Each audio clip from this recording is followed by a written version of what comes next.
Dalam podcast di channel Dr. Sugeng ini, dan salam juga untuk semua teman-teman para subscriber dari channel Dr. Sugeng Sugiharto. Nah, jadi kalaulah memang kita ini atau apa kemarin tuh apa tadi tuh Senahapi ya, yaitu memberikan sebuah statement bahwa kita ini membutuhkan lembaga nasab. Nah, ini pertanyaannya, lembaga penjaga nasab kan? Lembaga penjaga nasab. Masalahnya Robito Alawiyah itu berdiri abad 20. ya, Ubaidillah lahir abad 9 ya, 9 Masehi kan? betul. Nah, sepanjang 1000 tahun itu siapa yang jaga nasabnya? Oh, nggak ada. Ya, tidak ada, Dok. Namanya juga nasab cangkokan gitu ya, baru muncul pada abad ke-9 Hijriah. Jadi ya memang segala sesuatu kalau berdasarkan atas kreasi, berdasarkan atas ijtihad, barangkali kalimat yang lebih tepat lah dalam istilah-istilah fikih ya. Ya maka antara masa Ubaidillah sampai zaman sekarang itu mungkin paling lamanya itu ada pada abad 9, Dok. 9 Hijriah ya, atau berapa itu kira-kira? 15 lah ya, abad 15 Masehi kurang lebihnya. Sehingga ya nggak bisa, Dok. Masalah mungkin ini ada satu ini, Dok, satu tambahan lah. Tadi tambahan dari Dr. Kiai Haji Ubaidillah Tamamunji. Sambil nunggu saya berbagi ini.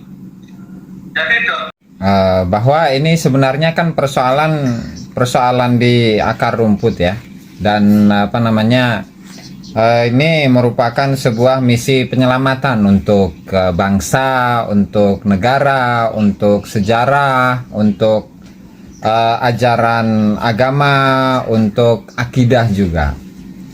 Sehingga kalau memang ini adalah sebuah misi penyelamatan untuk bangsa Indonesia, saya rasa ya nanti dulu untuk diselesaikan oleh pemerintah ya, karena itu saya rasa ya terlalu dini ya, meskipun boleh-boleh saja diselesaikan oleh pemerintah, tetapi nanti apakah ada solusi ke depannya mengenai polemik nasab ini ya, karena sampai saat ini kan dari kalangan mereka kan nggak taslim-taslim, Dok.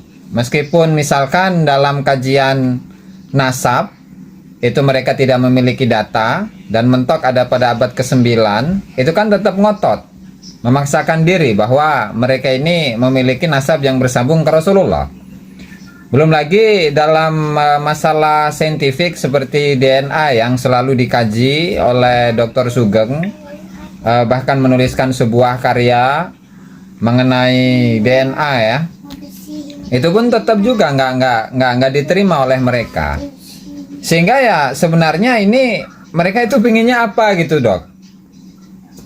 Artinya kalau memang ini adalah sebuah atau mereka itu memiliki nasab yang paling sahih sedunia, tentu klaim sebagai nasab yang paling sahih sedunia, nah itu pembuktiannya itu lebih berat daripada yang lain. Seperti misalkan kalau dalam hadis ya, perspektif hadis, kita seringkali mendapati statement para ulama yang menyampaikan bahwa kitab yang paling sahih setelah Al-Quran dan hadis itu adalah Sahih Bukhari dan juga Sahih Muslim, yang kemudian itu mendapatkan ijma atau konsensus para ulama. Nah itu kan setelah ada proses pengujian, nah barulah muncul statement seperti itu, Dok. Lah ini bagaimana sebuah nasab yang diklaim sebagai nasab yang paling sahih sedunia, sementara dari sudut pandang sejarah dia tidak memiliki bukti, dalam sudut pandang ilmu nasab tidak memiliki bukti juga, dan genetiknya itu jauh melenceng dari genetik keturunan dari Nabi Ibrahim alaihi salatu wassalam. Nah sehingga disinilah tidak ada titik temu, Dok, antara pro Ba'alawi dengan kontra Ba'alawi, kurang lebih seperti itu.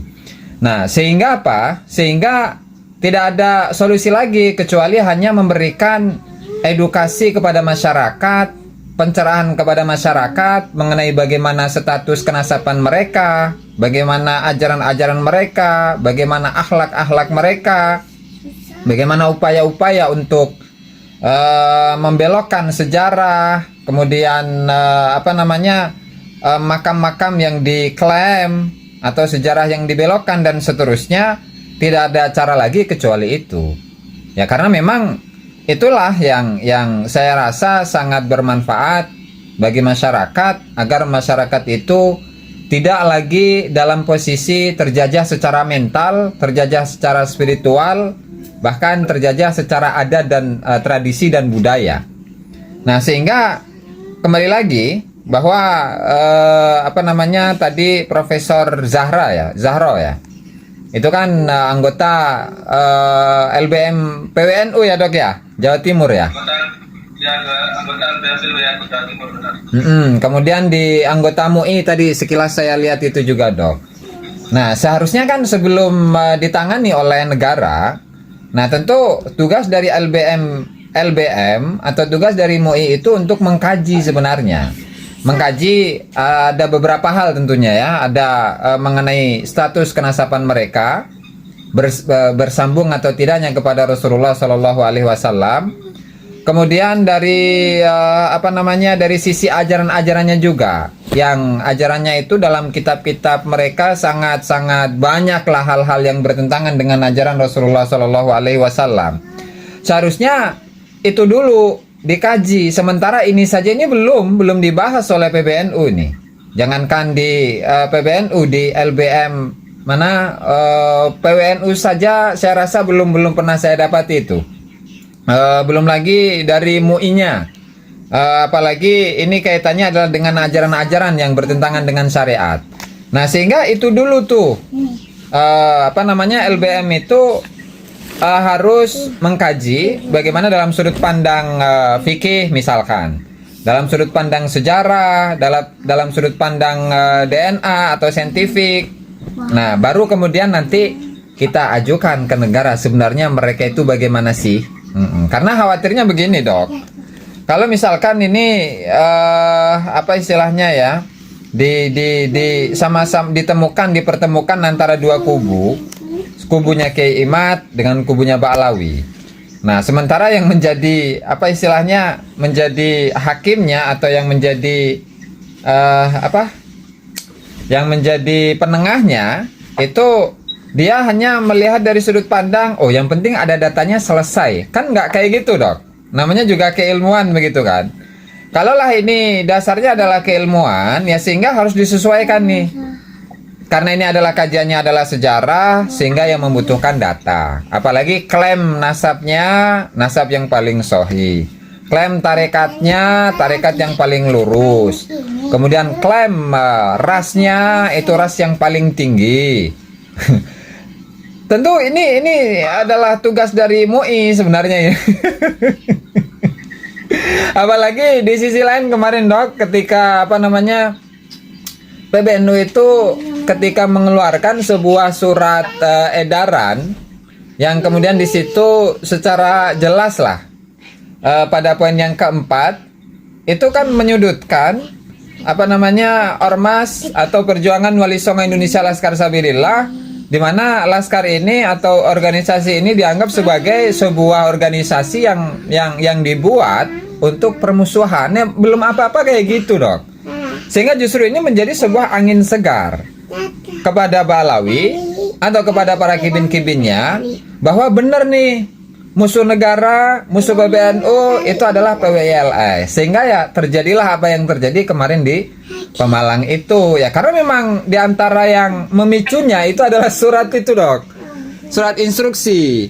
Nah, sehingga ini sangat-sangat disayangkan lah, apalagi sebuah organisasi besar ya, organisasi besar sedunia, tetapi dalam menyikapi polemik yang sekarang 3 tahun berjalan itu nggak mampu ya, setidak-tidaknya itu melakukan basul masail ya, baik itu tentang kenasaban dari Ba'alawi ataupun dari ajaran-ajaran dari Ba'alawi itu sendiri. Saya rasa itu dulu, Dok, nanti kemudian nyambung lah. Mm-mm. Terima kasih. Berat untuk melaksanakan itu, bahkan dulu dok, sebelum rame-ramenya polemik di awal-awal lah, di awal-awal ramenya polemik nasab dok, saya diminta oleh beberapa teman-teman untuk mengumpulkan beberapa poin lah, cuman sedikit, sekitar 15 poin saja dok, mengenai doktrin-doktrin Balawi yang dalam tanda kutip dianggap sebagai sebuah ajaran yang sesat atau ajaran rasis begitu dok. Kita bareng-bareng bersama teman-teman itu dan pergi ke Jakarta dan bertemu itu dengan ke MUI ya, ke MUI Pusat. Dan buktinya sampai sekarang itu nggak ada jawabannya dok. Apakah ia termasuk dalam ajaran-ajaran yang sesat, ajaran-ajaran yang rasis, atau memang tidak termasuk ajaran-ajaran yang sesat ataupun rasis? Dan sampai sekarang nggak pernah ada itu muncul jawaban dok.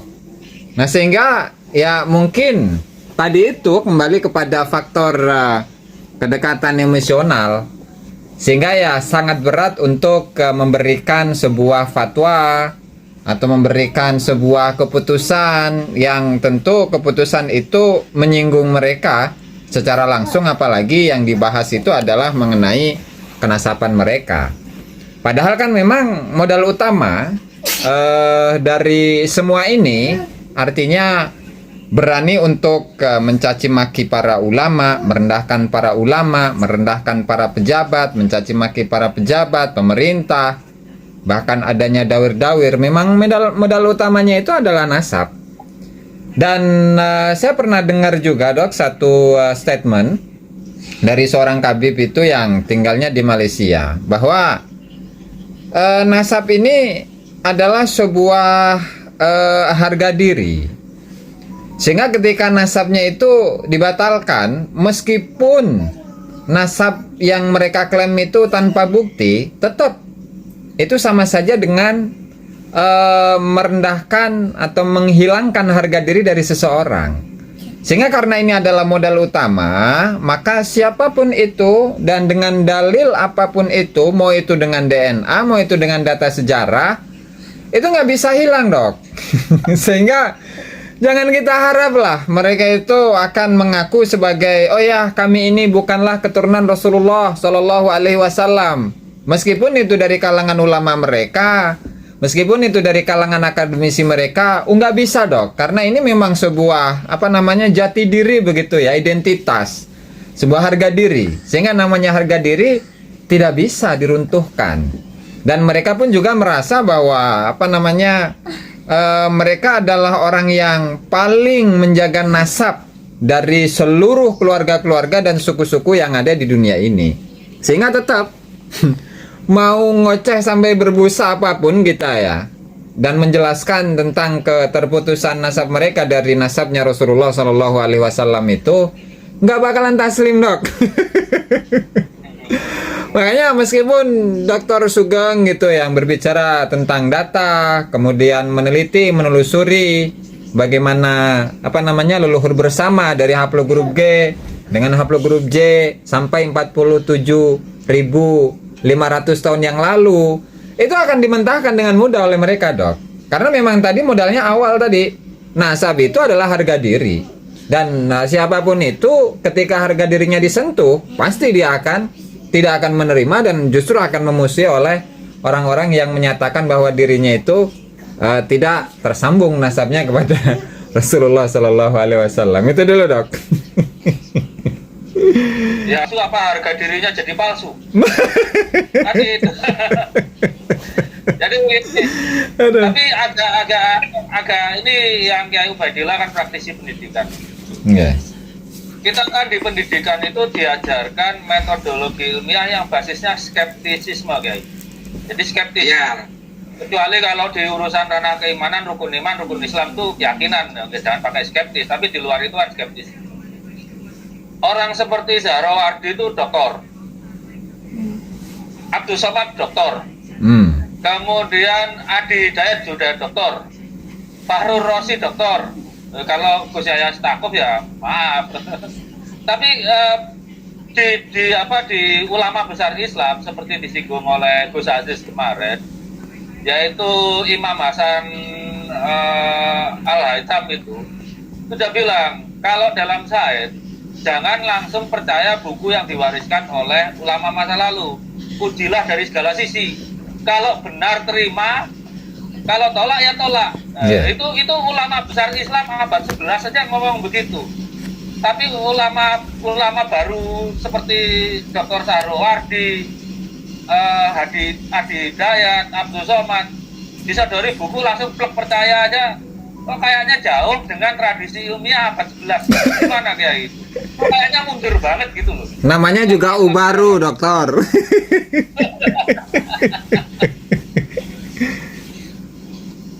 Gimana Kiai? Kiai kan Iya. Iya, biasa Mas. Ada orang itu yang mencintai ilmu, akan komitmen dengan perkembangan keilmuan. Ada yang mencintai persahabatan, akan diam dari aspek apapun demi persahabatan. Ada yang mencintai ketidaktahuan, sehingga secara akademik titelnya setinggi apapun, kalau dia tidak mencintai ilmu ya akan tidak peduli terhadap perkembangan ilmu pengetahuan. Nah, jadi dari sisi itu aja saya memahami, Mas. Nah ini padahal dari abad 11 ya Kiai, 11 Masehi.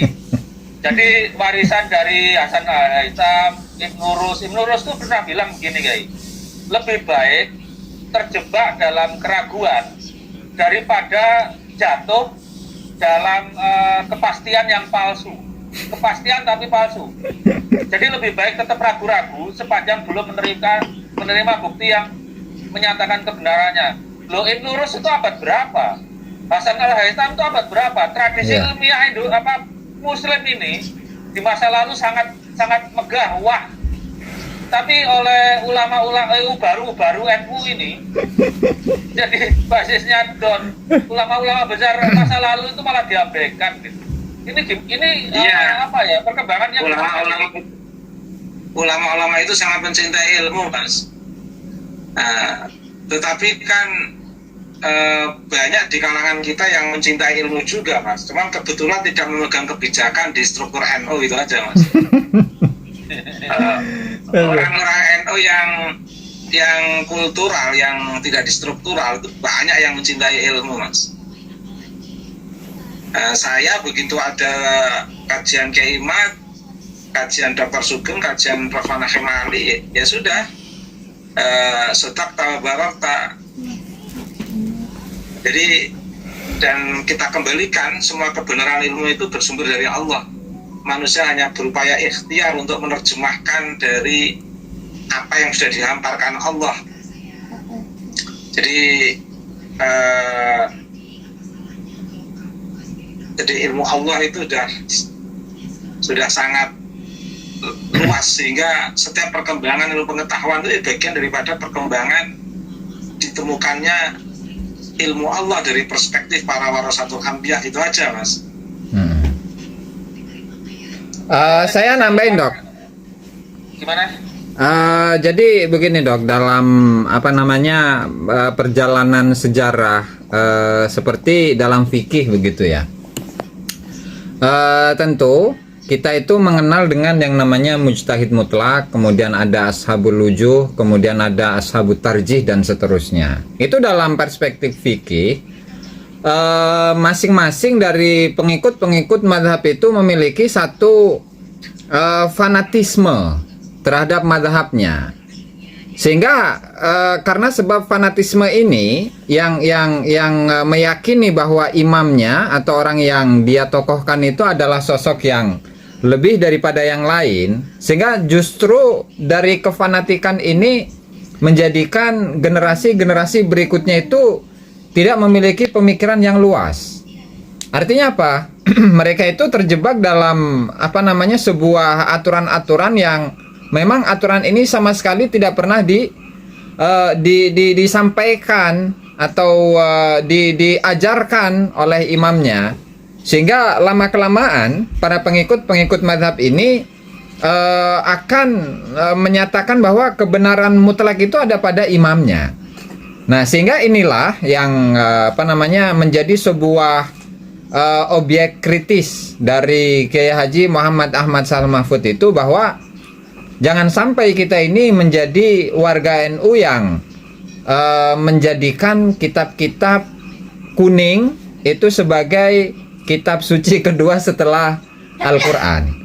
Dan saya rasa tokoh-tokoh tadi ada Adi Hidayat yang sudah doktor, kemudian Ustadz Abdul Somad yang sudah doktor, kemudian Bapak Zahro yang sudah doktor. Nah, itu tidak menggunakan itu. Nah, artinya mereka itu terjebak dalam husnudzon tadi yang disampaikan oleh Dr. Ubaidillah di awal tadi. Nah, sehingga daya kritis mereka atau penerimaan mereka terhadap suatu hal itu ya begitu saja tanpa harus ada penelusuran terlebih dahulu, atau setidaknya ada keraguan-raguan terlebih dahulu untuk menerima sesuatu, apalagi langsung yakin gitu kan. Nah, saya rasa itu, Dok. Padahal gini, secara tradisi mengkritisi guru itu tradisi klasik Islam menurut saya. Buktinya apa? Imam Syafi'i itu berani mengkritisi Imam Malik. Imam Ahmad bin Hanbal berani mengkritisi gurunya Imam Syafi'i. Lah kok sekarang nggak berani, itu gimana? Ini kiai gimana, Kiai Ubaidillah? ya itu kembali kepada masing-masing person, Mas. Yeah. Tetapi yang jelas menurut saya tidak seharusnya seperti itu, gitu loh, Mas. Seharusnya kita mau melangkah itu basisnya tetap harus pilih dua tokoh, Mas. Jadi ini teman-teman ya, dari 3 dokter ini gelar belakangnya kalau Usnudon tuh ya MM, malas mikir namanya. Mas Sugeng, saya izin sebentar lah, Mas ya. Oke, saya lanjutkan sama Gus Aziz deh. Oke, ya. Santri yang menjadi kiai lebih hebat daripada dirinya. Betul. Saya itu. Karena peradaban itu dibentuk kalau generasi yang lebih muda lebih hebat dari generasi sebelumnya. Ya, saya sebagai insinyur mengakui kekurangan generasi saya. Generasi saya belum ada yang lebih hebat dari B.J. Habibie. Semoga anak saya suatu saat ada yang lebih hebat dari B.J. Habibie. Amin. Para santri, ya suatu saat harus ada yang lebih besar dari Kiai Hasyim Asy'ari. Masa sama Kiai zaman penjajahan aja kalah gitu loh. Jadi generasi ke belakang tuh harus lebih hebat dari generasi pendahulunya. Gak usah takut kualat, yang penting kan kata Imam Ali begini. Dalam mencari kebenaran, kalau salah pahalanya 1, kalau salah pahalanya 1, kalau benar pahalanya 2. Gak ada ancaman kualat kalau niatnya mencari kebenaran. Bahkan salah seorang profesor Malaysia, saya lupa namanya, Profesor Saleh kalau salah. Beliau bilang kebenaran hakiki itu milik Allah. Sains atau ilmu itu menyediakan sarana mendekati kebenaran. Makin dekat kita dengan kebenaran, makin dekat dengan Allah. Jadi di antara Allah dengan kita itu solusinya sains. Guru itu menyampaikan sains, dan yang harus tiap generasi itu memperbaiki resolusinya, memperbaiki akurasinya. Nah, ini perlu, kalau enggak pesantren itu akan dianggap fosil lembaga pendidikan kalau tidak mengajarkan berpikir kritis santri-santri. Gimana, Gus? Cocok. Sangat setuju, Dokter. Jadi saya pun, Dok, kalau ngajarin santri gitu di sini ya, itu pun mengajarkan hal yang sama. Karena memang terkadang, bahkan seringkali, jadi ini pun juga sekaligus kritik, Dok, buat beberapa oknum-oknum kiai lah yang memanfaatkan kekiaiannya untuk dalam tanda kutip mengkultuskan dirinya di hadapan para santri-santrinya, sehingga nggak jauh beda dong oknum-oknum kiai tersebut dengan perilaku dari oknum-oknum kiai itu yang seolah-olah ketika dia itu memiliki seorang murid, ketika memiliki pemikiran yang berbeda dengan guru, itu langsung ditakut-takuti dengan kualat, Dok. Betul, Dok. Misalkan kemarin saya mengajarkan sebuah kitab yang judulnya itu Ta'lim Muta'alim gitu ya, yang mengajari santri gitu. Adab atau akhlak ya, sikap dari seorang murid kepada gurunya. Saya sampaikan bahwa menghormati guru itu harus. Nah, tetapi nggak boleh berlebihan. Dan jangan sampai kita itu mengkultuskan guru seolah-olah guru itu adalah seorang nabi yang pandangannya itu bisa benar, bisa salah. Dan tentu seorang seorang guru yang sukses itu adalah ketika dia itu berhasil untuk mencetak seorang murid yang lebih hebat daripada dirinya. Nah, dan itu tentu menjadi sebuah harapan lah kita sebagai umat Islam agar generasi-generasi kedepannya itu lebih hebat dan tidak menutupi diri dari segala macam ilmu-ilmu di luar agama ya, dalam tanda kutip ya, meskipun ilmu-ilmu yang tidak langsung bersentuhan dengan ajaran agama itu sebenarnya masuk dalam ilmu agama juga, Dok.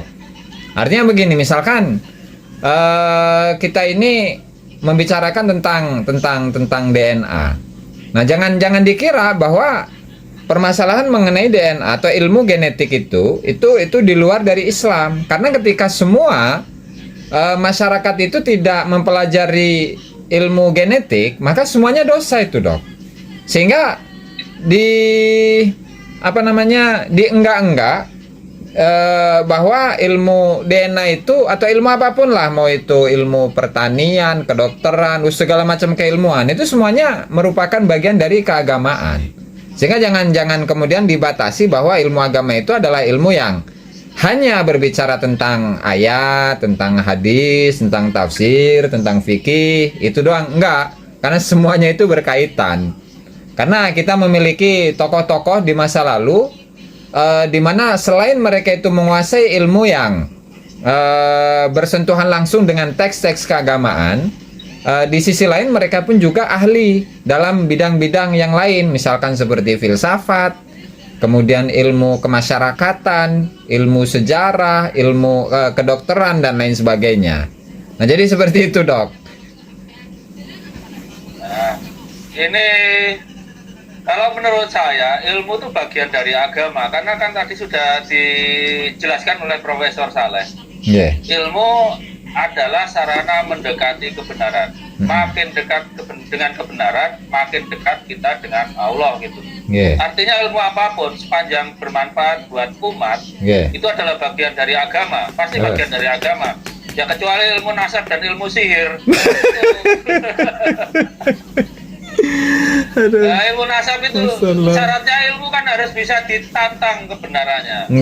Nah, ilmu nasabnya Mbak Lali nggak mau ditantang kebenarannya, maka itu bukan ilmu itu. Itu SOP persekongkolan mafia nasab. Jadi itu teman-teman, ilmu itu bagian dari agama. Minimalnya ilmu adalah mengajari kita hidup, mengajari kita mengelola alam, mengajari kita untuk tidak mengulangi kesalahan para pendahulu kita, itulah ilmu. Bedanya kan ilmu agama itu ilmu yang deduktif karena dari wahyu. Maka ilmu sains itu termasuk tadi mungkin Gus Aziz membedakan antara ilmu sejarah dengan ilmu pasti. Dua-duanya itu sains. Jadi ilmu sejarah itu historical science, punya pendekatan epistemologinya sendiri, ontologinya sendiri. Kalau di bidang sains kita bilang bahwa ilmu itu adalah kerja sistematik kerja sistematik mencari atau mendekati kebenaran. Kalau ilmu sejarah adalah kerja sistematik untuk memahami masa lampau. Tapi bukti primernya kan harus. Bisa lah, Mas. Monggo. Bisa lah. Monggo. Sebenarnya siapa itu Mas Muhammad Asghar atau siapa itu juga pernah mengatakan kok ilmu sejarah itu ilmu pasti. Artinya banyak habib yang memahami betul kalau sejarah itu ilmu pasti, tapi ganjar pada nasab mereka, jadi mereka nggak berani pasti-pasti. Jadi teman-teman jangan yang saya nggak enak kan ketika mereka menceritakan ilmu sejarah itu pasti, seolah-olah kisah nasab Mbak Alwi itu pasti, terus kemudian mencontohkan orang yang Wali Songo mengaku itu cuma Wali Songo terus kemudian di underestimate kan, di apa ya kayak direndahkan begitu, itu kan jadi problem Mas. Makanya kemudian muncul tesis Kiai Imad itu betul-betul mengingatkan mereka bahwa mereka sendiri itu sebenarnya sadar kalau ilmu sejarah itu pasti, tapi mereka nggak mau tahu Mas, karena itu tadi Harga diri. Istiqbalan wa inadan itu tadi Gus Aziz. Nah ini tambahan lagi kan, Kiai. Tadi saya berhenti di historical science ya. Bahkan itu bisa diterapkan di ilmu agama. Jadi kalau di ilmu sejarah itu kerja sistematik memahami masa lalu, kejadian di masa lalu. Kalau di ilmu agama adalah kerja sistematik memahami wahyu. Yeah. Kalau Islam di Al-Quran itu bicara tentang kejadian pembentukan langit segala isinya, kita terpaksa harus belajar astrofisikal. Yeah. Itu kan kerja sistematik memahami wahyu. Jadi ilmiah itu kerja sistematik mencari atau mendekati kebenaran, baik itu di ilmu alam, natural science, social science, atau religious studies. Ya memang religious studies punya epistemologinya sendiri, antara Islam, Kristen, Hindu, Buddha, beda-beda lah itu maklum. Tapi mereka pasti akan melakukan kerja sistematik itu untuk memahami wahyu-wahyu Tuhannya. Itu menurut saya, mungkin Kiai Ubaidillah yang memang berkecimpung di bidang pendidikan agama bisa memberi pencerahan yang lebih baik. Monggo Kiai. Ulama kita dulu itu Mas, ulama kita dulu itu sudah sangat sistematis kerja akademiknya Mas. Ilmu kalam, cara pendekatannya harus dengan keyakinan.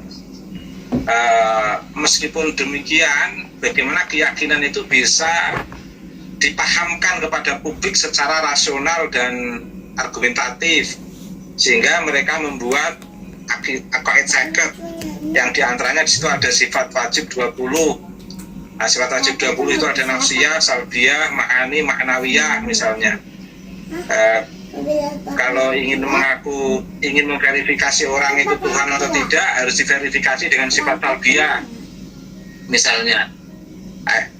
Itu kita bakok mukhalafatul hawadisi yang mubinafsi wahdaniyah, artinya dia itu masih butuh yang lain atau tidak. Masih, berarti tidak lain jadi Tuhan, karena kalau Tuhan itu nggak butuh yang lain. Misalnya Tuhan tidak butuh dibela, tapi Tuhan malah membela misalnya. Kalau masih perlu dibela berarti bukan Tuhan.